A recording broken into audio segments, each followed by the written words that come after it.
বস্তার বিভিন্ন স্থাନରେ মহাকার্তিক পূর্ণিমা পর্ব উদযাপিত।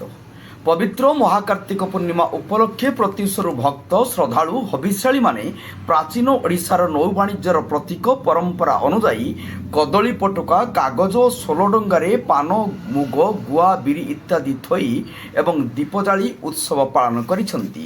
ଏହି ଅବସରରେ ଅମରଦା ରୋଡ଼ ସମେତ ବସ୍ତା ବ୍ଲକ ଅଞ୍ଚଳରେ ହିନ୍ଦୁ ଧର୍ମାବଲମ୍ବୀମାନେ ଅଷ୍ଟପ୍ରହର ନାମଯଜ୍ଞମାନ ଅନୁଷ୍ଠିତ ହୋଇଥିବା ବେଳେ ବିଭିନ୍ନ ମଠ ମନ୍ଦିରରେ ପ୍ରବଳ ଜନସମାଗମ ହୋଇଥିଲା।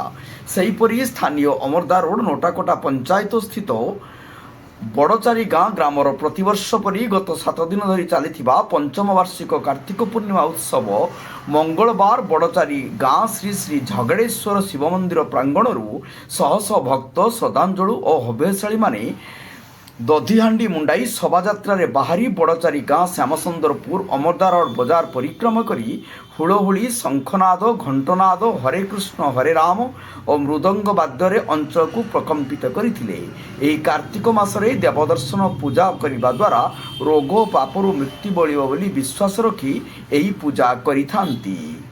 ଭାବେ ରାଷ୍ଟ୍ରୀୟ ଗ୍ରାମ ସ୍ୱରାଜ ଅଭିଯାନ ପକ୍ଷରୁ ଭାରତୀୟ ସ୍ୱାଧୀନତା ସଂଗ୍ରାମର ବିଶିଷ୍ଟ ଆଦିବାସୀ ନେତା ବିର୍ସା ମୁଣ୍ଡାଙ୍କ 150ତମ ଜନ୍ମ ଜୟନ୍ତୀକୁ ଜନଜାତୀୟ ଗୌରବ ଦିବସ ରୂପେ ପାଳନ କରାଯାଉଛି।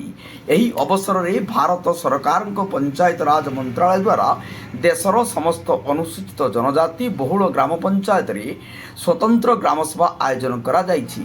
ଏହି ଅବସରରେ ବସ୍ତା ବ୍ଲକରେ 4ଟି ପଞ୍ଚାୟତରେ 8ଟି ପାଳନ କରାଯାଉଥିବା ବେଳେ ବସ୍ତା ବ୍ଲକ ପରିସରରେ ସଭାପତି ବିଜେଶ ଦେଉରୀଙ୍କ ସଭାପତିତ୍ୱରେ ବିଡିଓ ମୋହିନୀ ନାୟକ ଜିପିଓ ଅଞ୍ଜନ ପାଣିଗ୍ରାହୀ ଓ ୱାର୍ଡ ସଭ୍ୟ ଜୟନ୍ତୀ ଦେଉରୀ ସାଂସଦ ପ୍ରତିନିଧି ପ୍ରଦୀପ କୁମାର ପଣ୍ଡା ଜେଇ ପ୍ରଶାନ୍ତ ପ୍ରମାଣିକ ପ୍ରମୁଖ ଉପସ୍ଥିତ ରହି ସରକାର ଆଦିବାସୀମାନଙ୍କ ପାଇଁ ସମସ୍ତ ପ୍ରକାର ବ୍ୟବସ୍ଥା କରିଥିବା ବେଳେ ସେମାନଙ୍କର ପ୍ରିୟ ନେତା ତଥା ସ୍ୱାଧୀନତା ସଂଗ୍ରାମୀ ଭଗବାନ ବିର୍ସା ମୁଣ୍ଡାଙ୍କ 150ତମ ଜନ୍ମ ଜୟନ୍ତୀକୁ ଜନଜାତୀୟ ଗୌରବ ଦିବସ ଭାବେ ଘୋଷଣା କରିବା ସହିତ ସ୍ୱଚ୍ଛତା ଓ ନିଶାଦ୍ରବ୍ୟ ଉପରେ ଶପଥ ନେଇଥିଲେ।